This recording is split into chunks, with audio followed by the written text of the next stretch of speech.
I planned to get on camera today to shoot a totally different video to talk about an event. And as I sat down to put together my thoughts on that, and the collective wisdom of several counselors, it occurred to me that I want to present this in a little different way.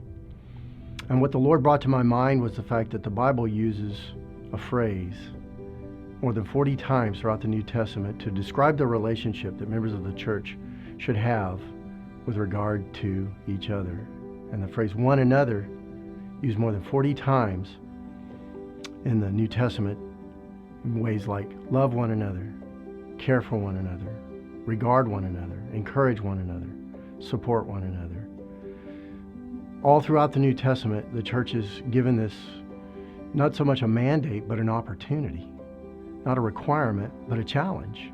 Right now, the church is really demonstrating that. In times of crisis, we get together and we care for one another. We love one another. We feed one another. We clothe one another and the community around us.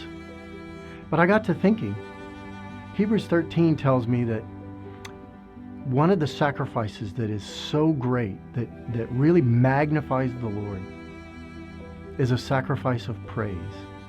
It says, let us continually offer up a sacrifice of praise, the fruit of lips that acknowledge that He is our God.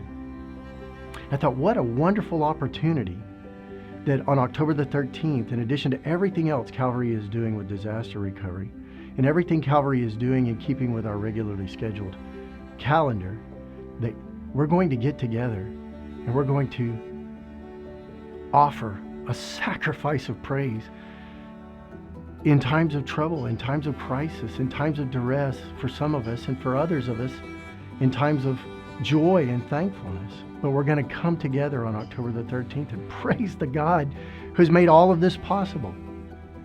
How great a joy it is that in spite of everything that's going on, we get to come and assemble together as God's church and magnify His holy name, and to say, we love you, God, and to worship together, to get together in our connection groups and study the Bible together, and then come back in that evening and pray and do the hard work of the church, lifting up the needs of the church, the community, the world around us. It's easy to look up in the midst of our good times. It's easy to glorify God and to thank Him when things are going my way. But when things aren't going my way, when the water is in the house, when the wolf is at the door, when the bills are piled up, when things are rough in my life, and yet to still glorify Him and still worship Him and still say, you are God and you are worthy of my praise. So that's what we're going to do. We're going to assemble on October the 13th, and we're going to offer God a sacrifice of praise.